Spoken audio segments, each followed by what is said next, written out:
Okay, thanks. Well, I just wanted to first start out thanking you for inviting us to this series, and we're excited to share our research with you and to help you guys learn more about what life cycle assessment is and how that can be applied to chemistry and specifically biopolymers. So I'm going to give this first part of the presentation the overview of what life cycle assessment is and these applications, and Luyi will be speaking more about our application to the BioPET polymer that we have investigated. So first, I wanted to start with what life cycle thinking is, and it's mainly a way just to step back and think about the system as a whole. And so I chose this elephant cartoon because it's very fitting for what LCA is. It's oftentimes you have more myopic, focused research that really looks at maybe a single type of process, but oftentimes it's useful to step back and allow the full system to come in focus before you are able to see that it's in fact an elephant, not a tree or a snake or a wall or etc. And so a system in life cycle assessment terms is a set of material flows and stocks that accumulate and processes within a defined boundary. And we'll talk a little more about that right now. Okay, sounds good. All right, so life cycle assessment is the counting of inputs into a system boundary, and that means the natural resources in terms of the fossil fuels, metals, non-metallic minerals, biomass, including food and non-food biomass, and water resources, and also the intermediate products that have already been transformed in some way through processing. And the outputs we would consider as waste and emissions, including those to air, water, and soil, as well as co-products that are produced within the system boundary, but then might be entering a different system boundary. And so life cycle assessment looks at this entire life cycle of a product, moving from raw material extraction through processing and manufacturing, packaging, retail, and transport, and the use and final disposal or reuse of that product. And there are a couple, and using this accounting information of the inputs and the outputs, we then can characterize the associated environmental impacts from those outputs and inputs. And so that's just a general what life cycle assessment is. There's a methodology that has been defined by the International Standards Organization, and you can check that out. It's 14040 and 14044. And there are 4 primary steps within life cycle assessment. And the first one is kind of obvious. You need to define what your goal is for the study and define that system boundary scope and what processes you're going to be including within your system boundary and analysis. This is also where you decide on depending on the system boundary, on how you allocate the impacts to different products coming out of that system. And once we've defined what we're going to be addressing within this study, then we begin with the inventory analysis, which is called the life cycle inventory, the LCI. And this is where we define the amount of materials and energy inputs coming in and the amount of emissions and waste coming out of the system boundary we've defined. And then finally, when we have the life cycle assessment, we need to characterize the environmental impacts associated with those inventory flows.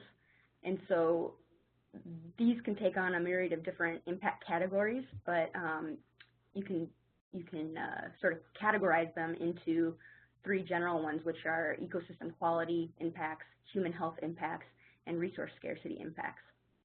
And so those are the 3 primary steps, but of course when we have impacts we need to be able to convey those results to decision makers and also provide some sort of assessment on the uncertainty of our results, as well as some sensitivity to in terms of the assumptions we've laid out within the study.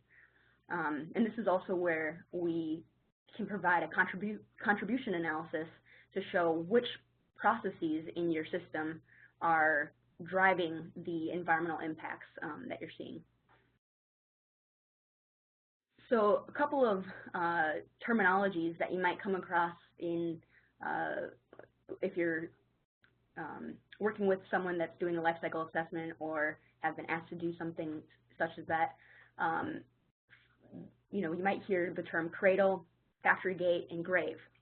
And so this is referring to, so the cradle is referring to the raw material extraction stage, pardon me, and often you might see cradle to factory gate or cradle to gate, and that's just mainly covering the processes of raw material extraction all the way to manufacturing, and the system boundary then stops there.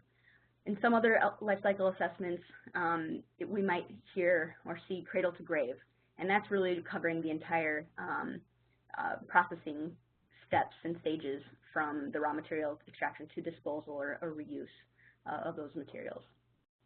So those are common terms that you will likely come across in this area.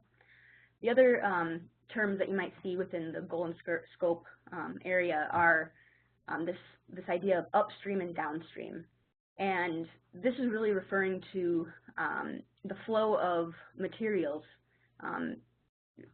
referring to the trade of materials in terms of the material, products, and services moving from, for example, manufacturing to packaging. You're continuously processing that material and it's downstream of that manufacturing stage. And similarly, if you're having inputs coming into the manufacturing stage, those inputs are from an upstream process. And those aren't specific to any particular stage. It's based off of the perspective that you're dealing with. And so from a use perspective, the upstream would be the transport and the retail, et cetera, all those other processing steps prior to use. And then the downstream would be subsequent steps after use. So those are terms that you will most likely come across.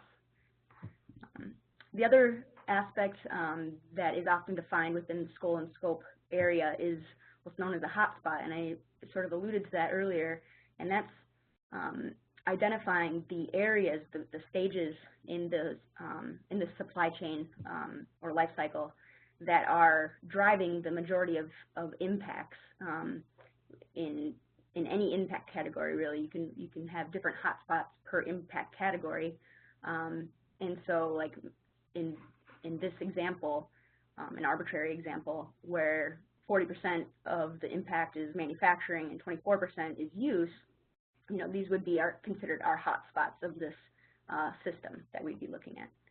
And so oftentimes in practical terms, these hotspots are most urgent to be managed and to have alternative management practices and processing technologies that could help reduce those hotspot impacts.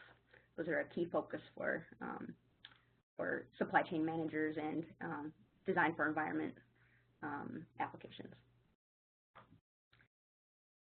So onto the next stage of this life cycle assessment methodology, which is this inventory analysis.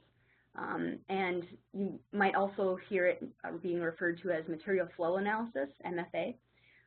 They are synonymous with each other. And from a chemical perspective, you can see sort of a mass flow diagram here, and it's showing how much of each of these chemicals are coming together to produce this other chemical, which is then again processed into another chemical. And the inventory analysis is not only taking into account of these output flows, input and output flows of the materials themselves, but also what it's taking to process these materials into the subsequent materials. So it takes energy, water. These are some of the outputs associated with those processing, et cetera. And so understanding how much of each of the different types of energy are coming in and different types of materials that are coming into this system to produce whatever output is desired is essentially an inventory analysis. And so it's quantifying these inputs and outputs. So this is an example of what a life cycle inventory might look like. This is taken from a database that's publicly available. It's the USLCI. It's from the National Renewable Energy Laboratory, NREL. And it's an example of acetic acid being produced in a chemical manufacturing process. And in addition to acetic acid, we have other types of materials that are being output to water, air, and some other process energy that's being recovered to be used in a different type of cycle, manufacturing cycle. And so the inputs that are required to produce acetic acid in this example are, there's several of them: electricity, methanol, natural gas, etc. And in order to have a full life cycle inventory, we must connect these intermediate material inputs, like electricity and methanol, to its own life cycle inventory.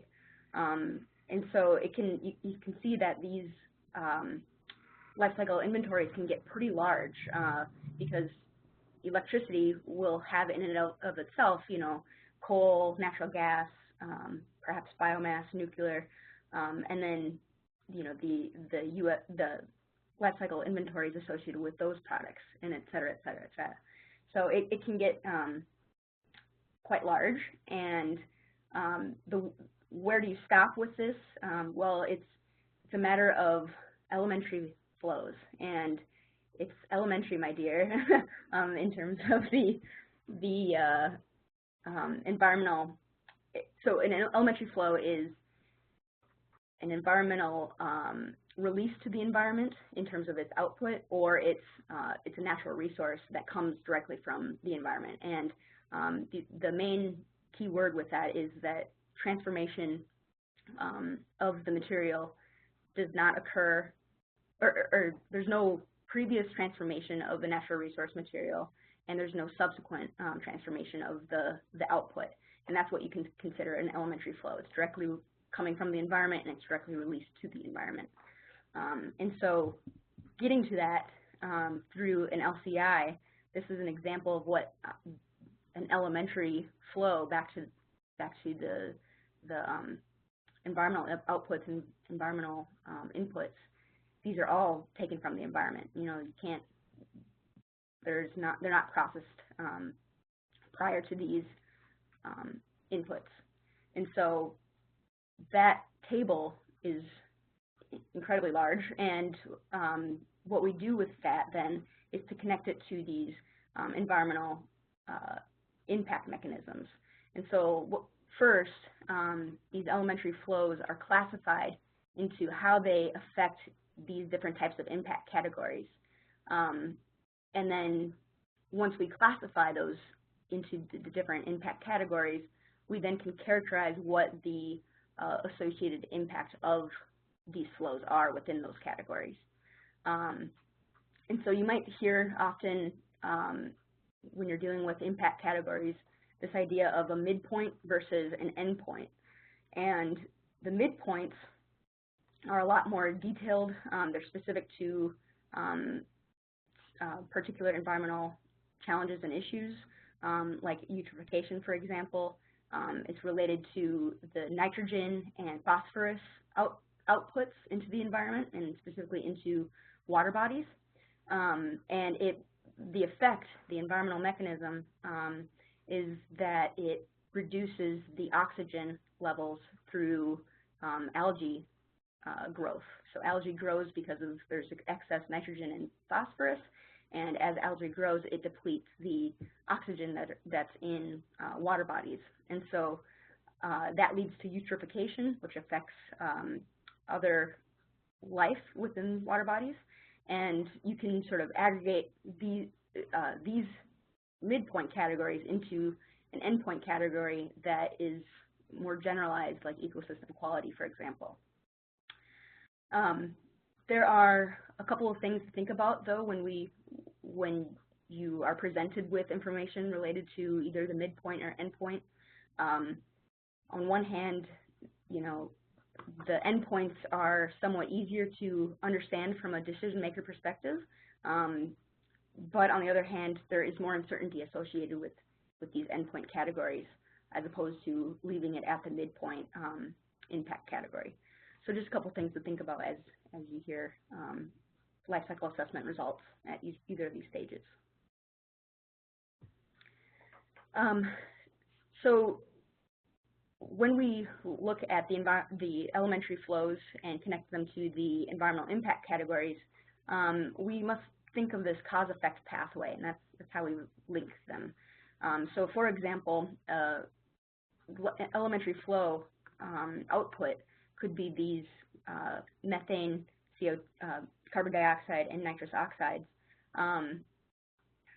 And these are all classified into the categories of they're all greenhouse gas emissions, and they're related to the global warming potential or climate change midpoint impact category. And so in order to sort of aggregate them up to the global warming potential category, we characterize them by multiplying them by an emission, or by it's sort of an emission factor. And so, for example, CO2 has a warming potential of 1 because it's the baseline greenhouse gas that we compare everything else to.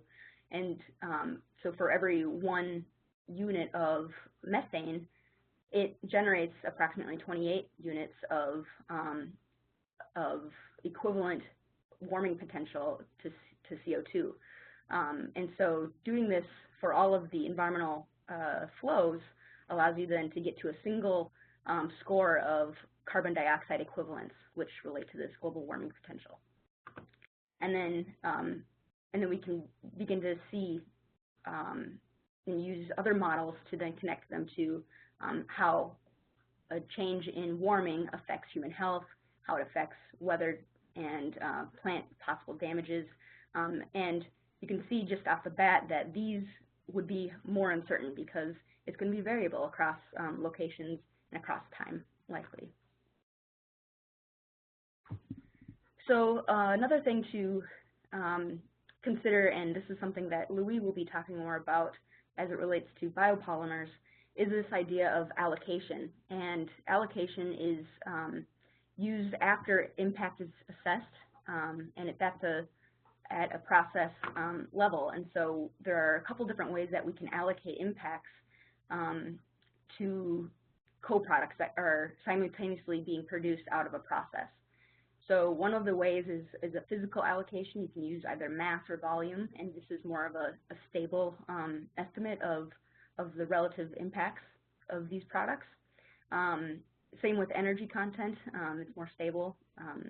Economics you can use.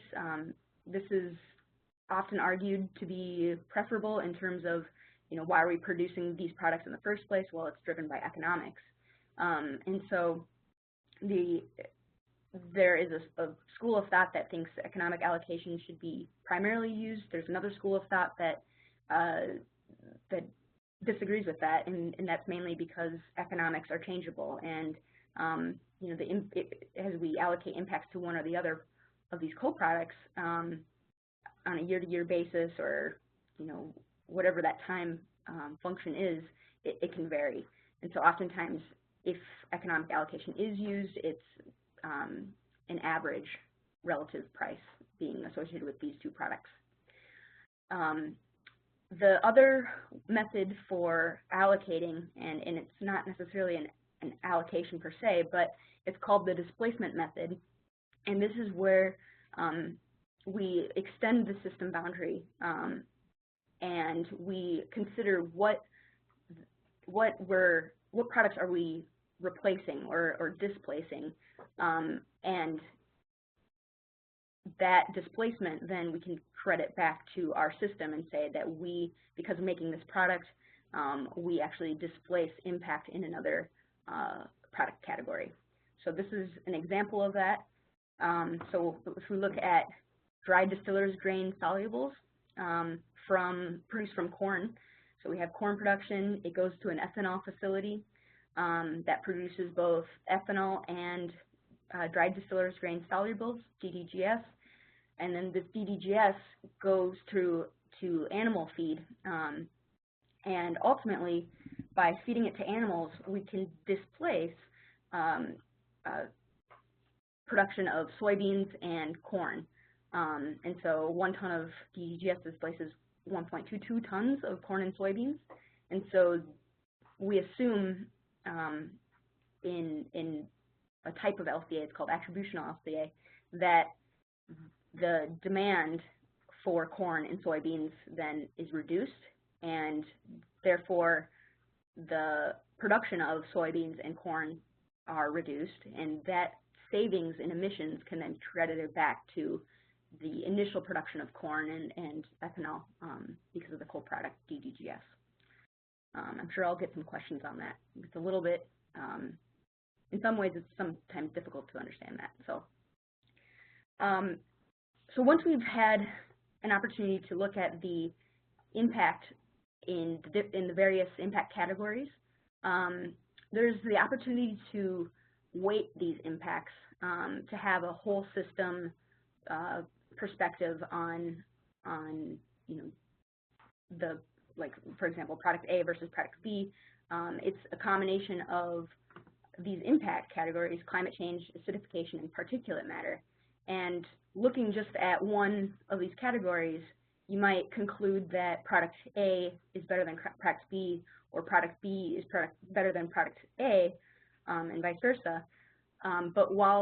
But using a weighting system allows you to weight these categories differently, depending on stakeholder judgment or expert judgment or any type of weighting criteria that is used to provide these sort of overarching estimates of impact and preferability.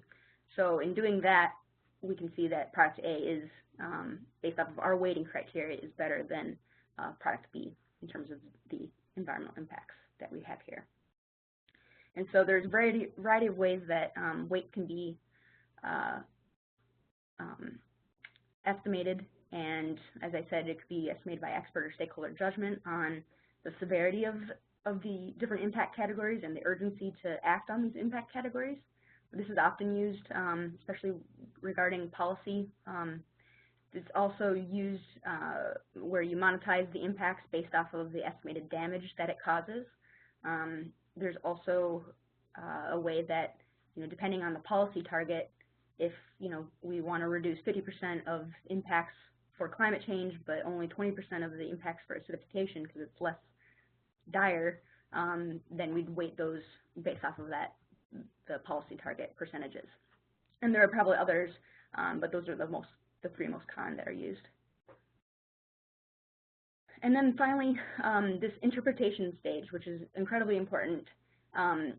So this is just an example of a comparative assessment across these different impact categories, and it allows you to look at some of these trade-offs that might occur. Ecosystem quality-wise, artificial products, whatever it may be, this is an arbitrary example, might look more preferable compared to its climate change impacts. And so looking at these different categories allows you to identify where those trade-offs occur, which is important for decision making. Sensitivity analysis are also important. It allows you to check certain assumptions that are hypothesized to be significant to the overall results of the study. And then also uncertainty analyses, which if maybe some of you are familiar with Monte Carlo assessments, and basically it tests various assumptions and gives you a probability of impact occurring across these different assumptions that are made. And so that's also very useful, but because of data availability, it's not often seen in the life cycle assessment literature. So just a word on how we can incorporate this information into decision making. It helps you identify the impacts and possible improvement opportunities, and it can be especially useful for design for environment decisions and green chemistry production decisions. We can incorporate it into procurement and consumption decisions, such as it's known as environmentally preferable procurement. It can also be useful for supply chain management and engagement and informing your direct operations of manufacturing and retail, et cetera. So can be used from a variety of different perspectives and useful. This is just an example of some of the different variations on LCA. What I described was just the general methodology that is recommended, but there are a lot of different nuances to this methodology, and so this is referring to the type of LCAs that could be produced in terms of a community or geographical boundary that's looking at, like for example, a city that's looking at its greenhouse gas emissions. You can have LCAs at the organizational level that looks at all products and all product outputs and all inputs that are being used within an organization across the supply chain. Or you can also do a product or service LCA that's specific to an individual fact or service. There's also what's known as attributional LCA or consequential LCA. I'll get into a little bit of the details on what those two are. And then we have sort of three different main categories, methods of analysis. This process-based method, which is primarily what's using that four-step method that I described. And then there's what's called environmentally extended economic input-output, which is it's EEIO. And that's using industrial-level economic flows and connecting them to industrial outputs of emissions and wastes and other products and stuff. And it's a much more broad assessment of impact at the industrial level. And then there's two different tactics that could be applied at any of these levels, and these are what's called bottom-up analysis, which you're starting with high-resolution data and you're scaling it up. And then there's top-down analysis where you often start with sort of national-level average data and you scale it down to the unit of analysis that you're interested in. And so I'll just go quickly over these because I think I'm running out of time. But so attributional analysis, where you're primarily looking at sort of average environmental impacts, and this is where you cut it off from the largest system. You apply the allocation methods, and it's often used for comparisons between different products. Consequential analysis is more of an incremental assessment of the marginal change in emissions as you associate it with the change in an activity or process. And this is where you have an expanded system boundary, and you can look at the overall change across the economy. It looks at how a change in one industry's output might affect other industrial outputs as well. So oftentimes they use general equilibrium models to make that assessment. So it's a much more involved assessment. So again, for process-based assessment, it's more detailed, whereas the EEIO is more broad for the industrial levels, and I described the bottom-up and top-down. So for our case study that Luyi will be talking about, this is sort of the identification of what study we've done, which is the product. It's an attributional LCA. We did it with a process-based assessment, and using bottom-up data. So we got into the nitty-gritty details and applied some allocation, which I will leave to Luyi to describe in a moment. And this is my final slide.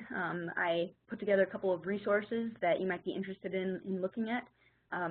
ThinkStep, Gabby, and SemiPro are two very common lifecycle assessment softwares that also has extensive database information for their lifecycle inventories. They have a lot of different products in their databases, including chemical products.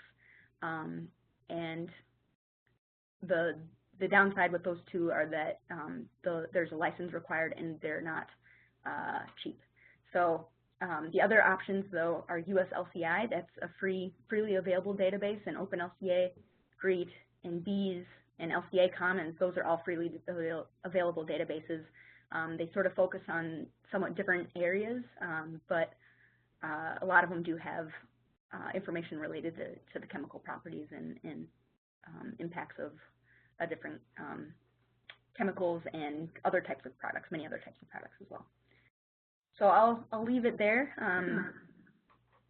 Yeah, I'm happy to answer any questions if anybody has. Can everybody hear me?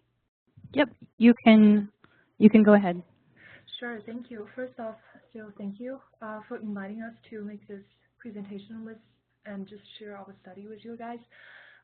So starting from my part, I'm gonna mainly talk about a specific case study using life cycle analysis. The research we did here is essentially a comparative life cycle assessment, which means we are doing life cycle assessment in parallel for 12 different scenarios of bottle manufacturing strategies and trying to quantify and compare the environmental impacts caused by those different kinds of processing and manufacturing scenarios and try to generate a conclusion about which bottle is more environmental friendly or greener. So to start, I kind of want to briefly introduce some concepts, some background information just to help you guys understand what we are doing here. The first one I want to introduce is biorefinery, which is a sustainable processing of biomass into a spectrum, a range of marketable products and energy. So for example, in our case here, we are trying to, we are working with an organization previously. The name is NARA, stands for Northwest Advanced Renewable Alliance. So the primary target of that project is to develop jet fuel from a forest residuals they harvested specifically from Pacific Northwest area. So basically they're dealing with forest biomass, which includes a lot of lignin tissues in there.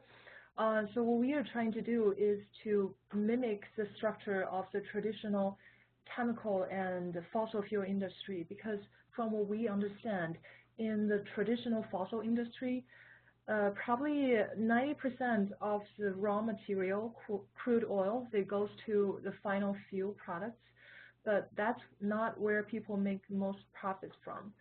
So they actually produce a lot of a spectrum of chemicals using only 10% of the original raw materials, but those 10% chemical outputs are producing huge economic financial benefits of the system.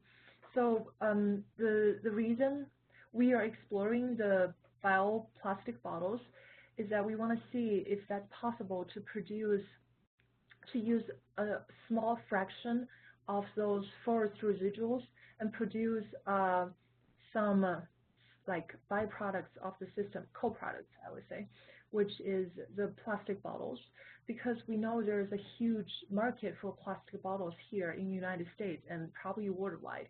So if we can do that and we make sure that it's environmentally friendly, that's going to be a wonderful co-product to the system, adding financial values and make it more operable. So the same is for the reason why we chose PET bottles is because polyethylene terephthalate, that's the full name of it, it's having a growing market here in the United States and in Europe as well. Just imagine how many bottles of soft drinks or bottled waters we are consuming on a daily basis. And most of the bottles are made from PET. There's actually a brand, it's from Coca-Cola. Their bottled water is called Dasani water, and that bottle is made from 30% bio-based plastic. And it's actually Coca-Cola has proposed to develop 100% bio-based PET bottles, but I have no idea where they are at this kind of research.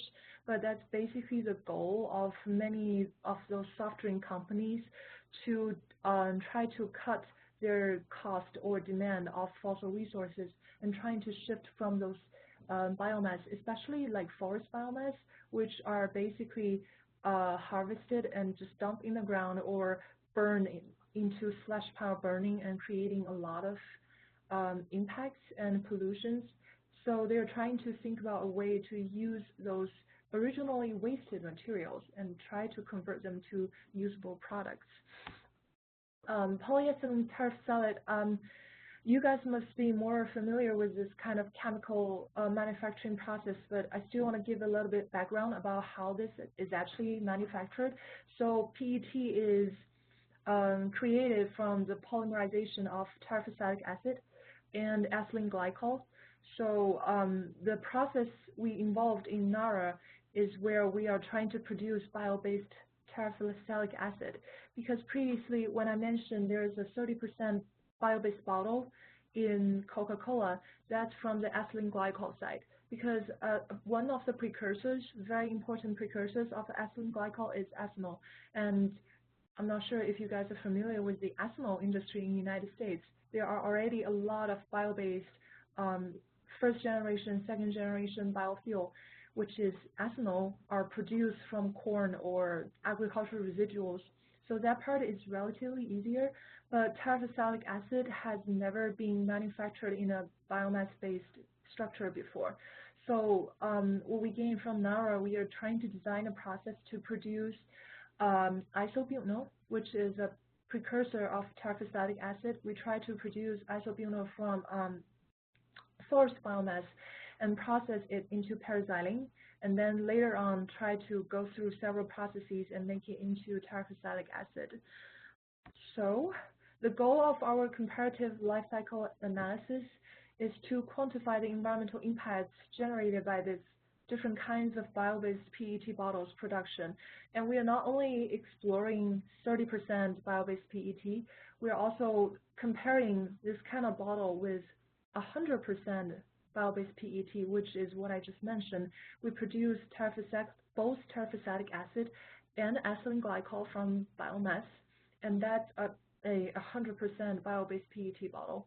And we also compare those bottles, compare the impact with the impact generated by fossil-based bottles, which is produced by very traditional, just classic plastic generation industry using fossil resources. And we want to see if there's actually a significant environmental benefits for doing this entire process using biomass, or is this just something we imagine out? Because usually when we do life cycle assessment, the results turn out to be not so much as what we expected before. So the scenarios we have here is basically we choose 3 types of feedstock for purified terephthalic acid, which is fossil resources, woody biomass, and corn stover. And corn stover is actually an agricultural residual farmers collect from their fields. For the feedstock of ethylene glycol, we have corn grains, fossil resources, switchgrass, and wheat straw. So we basically did a mix match of bring up this full combination of 12 scenarios with different kinds of different feedstock-based terephthalic acid and ethylene glycol with 12 kinds of scenarios, different percentage of biomass. So our system boundary, as Rylie just talked about, we kind of excluded the downstream process, which is transportation to retailers, sales and user consumption interface, and also the user consumption phase, and also the disposal. We didn't include that. We kind of just want to focus on the bottle out of factory gate. So this LCA we are doing is called a cradle to factory gate LCA, where we only count for the impact generated by raw material collection to the point where this bottle is produced from the factory. So what we are doing here is some point of the scenarios we try to replace this fossil-based terephthalic acid or ethylene glycol, try to replace them with bio-based terephthalic acid and ethylene glycol. I'm not sure, did you mention functional unit? So there's a concept of functional unit in LCA, which is basically how you are going to interpret your results to the audience. So functional unit is the measure of the function of the system you just defined, and a reference to which the inputs and outputs of the system are related. For example, if you want to investigate the impact of maybe a vehicle, like the fuel economy, you might want to quantify how much fuel is needed for this vehicle if it's going to drive a mile. And for our system, it's like we want to quantify the impact of bottles. Should we do like only 1 bottle or 10 bottles or 20 bottles? Then what's the capacity of the bottles? We are trying to make the results more interpretable for our audience. So what we choose is to do a 1 kilogram of PET bottles. This equals approximately just 100 bottles with this half-liter capacity, which is basically 2 cups, I would say, in U.S. unit system. And the life cycle inventory analysis is where we collect all our data and basically like we're like environmental accountants. We collect the information, the input and output flows, and put them into the software or the tools we're using, and try to generate like basically a spreadsheet from the software, which is Gabby we're using. So Rylie already mentioned the data sources and the software we're using, but I want to just recap a little bit. The most reliable database we have right now is EcoInvent and PE International. So those two are primarily focused on European countries, and those two are actually included in Gabby. So if you have Gabby software installed, you don't have to look on other data resources for those two databases. And for United States, because the system boundary of our study, we try to focus on United States only, does not include any import-export functionality of the system. So we also use information from the US LCI database, which is completely free. But the thing is that database is not quite peer-reviewed, and they are still working on get all those unit process and data flows peer-reviewed. But when it's not necessary, we try to rely on the European database. We just try to adapt them into the US background and into the US scenarios. We also collect our data for this study from the Aspen model, which we have no access to, but the folks we are working with in the NARA project, there are a bunch of very talented chemical engineers included in there. So for those, I remember people were talking about the new chemicals. If you want to quantify the impacts of the newly invented chemicals or a new chemical engineering process, how are you going to know how much energy or inputs are you going to need in the system? That's where Aspen model can really help a lot. So basically, they did the simulation of the newly designed process, and they give us the spreadsheets of what kind of materials and what kind of energy sources is needed for a specific process. And then we include that or even break down a little bit of those data sheets and include them into our analysis. We also focus on the designer diagram, which is a very simplified flow diagram, help us understand what this process is about. And we also refer on literature data, which is, so as you can see, for life cycle assessment, actually data collection and inventory analysis is the major step we would have to take as a first place. And it's also the biggest obstacle we have, because even if we want to do a ton of analysis, there's very often we don't have the data resources. And so we have to collect data from different data sources, and they might be in different format, different unit. We just have to bring them down to the same resolution and try to connect them together. It's pretty much just like what accountant did with financial flows. So what we want to do with this bio-based terephthalic acid is we process timber, which is forest biomass, into fermentable sugar, and then we do when the fermentable sugar can be converted into isobutanol, and then isobutanol can be further processed into paraxylene and to terephthalic acid, which those two processes are entirely new. There's no literature we can look into to find a proxy of how much electricity or power or fuel we have to burn to make this happen. We have no idea about what kind of catalyst we would have to use, and we are not even sure about the pressure or the temperature that is required in this processing.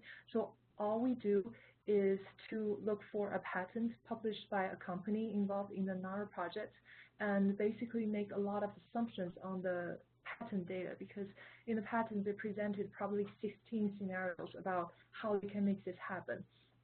We didn't consider all 16 of them, but we did make some of the proxies, just play with the numbers and do 10% and maybe 50% of the, or 100% of the input they required, and see if that makes a difference in our final system.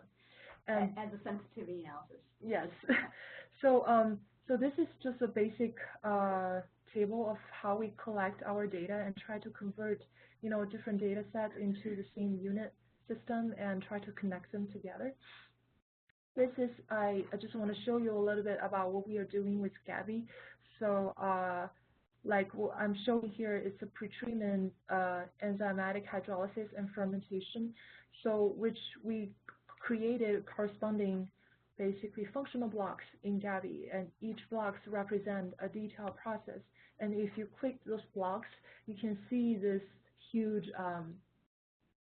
huge process block, which include all the arrows pointed into the block, means that's the input we require in the system, and the export is simply it's an isobutanol unit.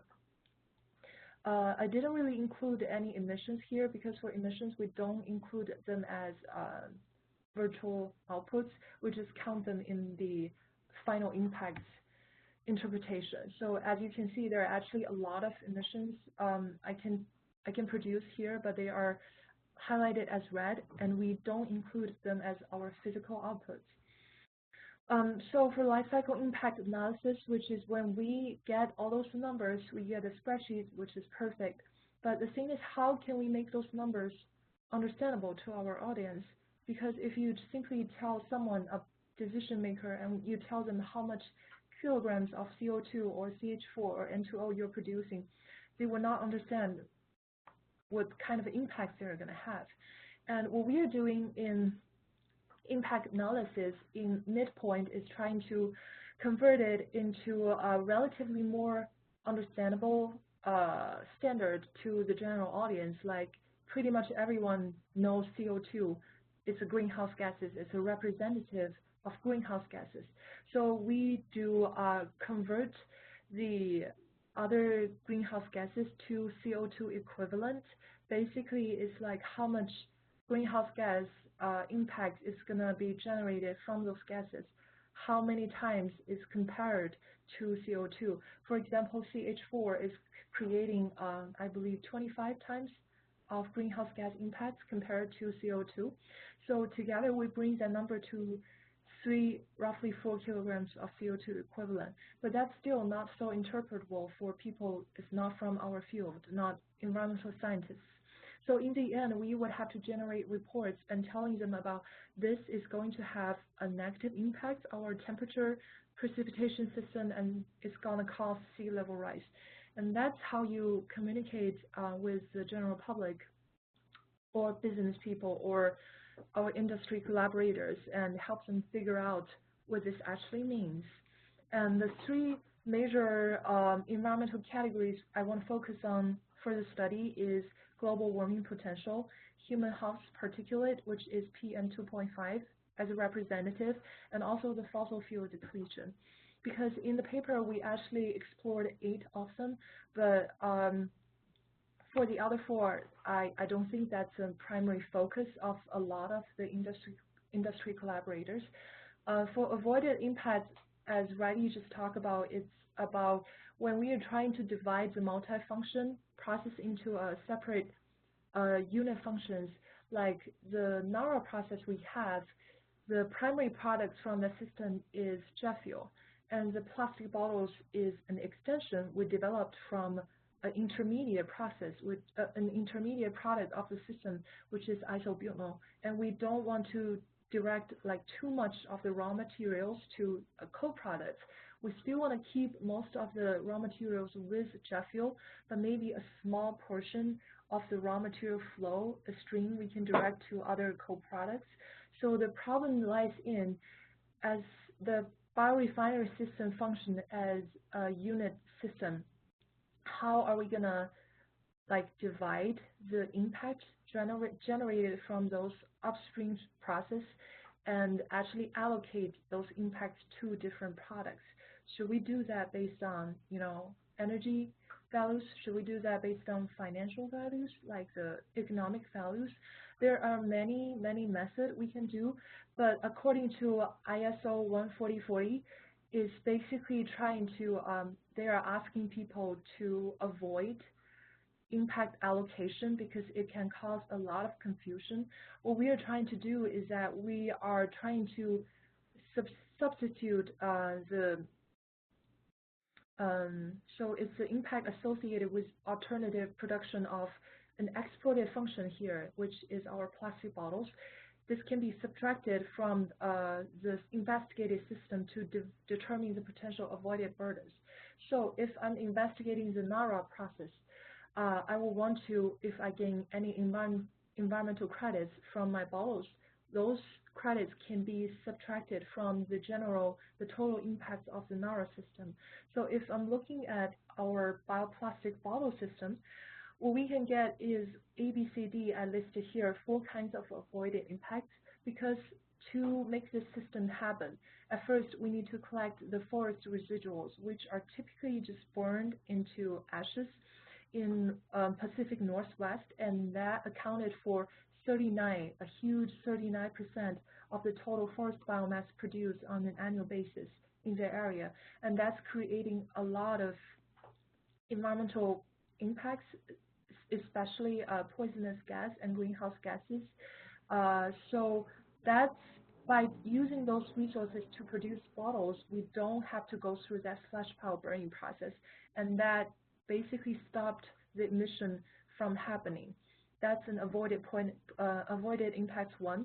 So avoided impact 2 are from the fossil-based steam and electricity production, because as a biorefinery system, we not only produce the biochemicals we want, we also can use those fossil-based, those bio-based materials to produce steam and electricities, which we can take back to power the system to function. And we also avoided impacts from non-energy co-products for like the corn feedstock, and also we have the carbon storage credits for biomass derived bottles. So carbon storage credits are things like if we just allow the biomass to burn, and those carbon stored in the biomass, they're going to be released to atmosphere in the form of greenhouse gases. But however, if we can keep them, processing them into plastics, and keep them as the plastic forms in the bottles, and those bottles are recyclable, which means it can be, those carbon are going to stay in the plastic bottles in the very long run, probably decades. So we basically keep the carbon stable out of atmosphere for several decades, which is also considered as a credit for our system. I wonder if I hope this diagram makes it easier for you guys to understand what's happening. We have the BioPET system where we also produce electricity from the biorefinery, and we can use those electricity to power a system, which means we don't need external fossil resources, fossil generated electricity to use in our system, which is also a credit to our BioPET refinery. This is the results we gained. So I'm not sure if the different groups on the bar chart means we are using different groups of terephthalic acid, and the different colors are designating different kinds of feedstock we use for ethylene glycol. So as you can see, actually, if we don't take any credits for the system, the fossil bottles perform the best from a greenhouse gas the global warming potential perspective. But if we consider all the slash fire burning, excess electricity, and co-products credits to the system, our woody biomass-based terephthalic paired with fossil-based ethylene glycol performs the best, which is the brown bar in the second group of the graph. And to break down the upstream process, this is a process you can actually see each individual unit process in the system, how much of an impact they generate. And from the bottom down, it's the fossil system, woody biomass, and corn stover-based terephthalic acid. And it's actually important to note that corn stover, which is collected from agriculture system, the collection, the farming is a huge impact generating stage of the system. So actually, corn stover-based terephthalic acid doesn't really have any impact like credits here. It's actually generating more impacts by using more fuels and electricity and resources or chemical inputs in order to make it happen. That's the counterintuitive part of LCA is sometimes you think using biomass is greener, but the result is actually not. So I'm just going to skip here. For the human health particulate, you can see this huge negative bar from the woody biomass terephthalic acid. That's because we avoided slash pile burning, and that's where most of the PM2.5 are generated. So for the fossil fuel depletion, it's very intuitive because we don't need the external fossil resources to power the system, and therefore the bio-based bottles has a general advantage over the traditional fossil bottles. So as I mentioned before, we also did sensitivity analysis about the data we are not so sure of, or the confidential information that cannot be released in the publication. We're trying to see if the newly designed process about upgrading isobutanol to paraxylene, and also the isobutanol processing, as well as the slash pile burning, about how much energy is, how much impact is going to be generated by slash pile burning. If we adjust the numbers of those individual processes, it's going to have some sort of impact on our results. It also tells us a story about, it really depends on who your audience are when you are trying to interpret your life cycle assessment report to, or if they want to mainly focus on the chemical process, you should probably talk to them about how you should refine the process of isobutanol. But if you are talking to a group of forest managers, you probably want to highlight this impact, this huge 70% impact that is generated by slash fire burning, and trying to convince them that using those woody biomass residuals to produce some value-added products is better than just simply burning them in the field. So our conclusion for this paper is that the 100% bio-based PET bottle, which is a forest residual terephthalic based, it's favorable among all subjects based on specific displacement method, like if we include all those displacement credits into the system, but it's also very vulnerable to the uncertainty in the process and also our assumptions about what kind of avoided impact we want to include in the final profile. And the bio-based PET bottles in general, they're both 30% based or 100% based, it's because they are all new. The techniques are not optimized for producing bio-based bottles to compete with the existing market of fossil bottles from an environmental perspective. And also biomass feedstock extraction and pre-processing are likely more emission intensive than the corresponding fossil refinery process, like either due to the extra energy people are needed for agricultural operations, or because of the production of, for example, if you want to bring down lignin into fermentable sugar, that's a lot of energy you have to put in there to make that reaction actually happen. So what we want to do here from this paper is trying to improve the availability, and reliability of lifecycle inventory database. and also develop more detailed avoid impact scenarios and optimizing the biorefinery process. I think those three are the most important. And also for the sustainable residual collection rate, because currently 30% of the PET bottles in the United States are recycled. There's still 70% of them are up in the air. They're just landfill. So that can cause still a lot of issues with our soil environment. And we also, in the future, want to incorporate the economic analysis and to deliver a more comprehensive portfolio about how much benefits or revenues PET bottles is actually going to generate for the biorefineries. I think that's it for my presentation today. I'm happy to answer any questions. Thank you. All right, I'll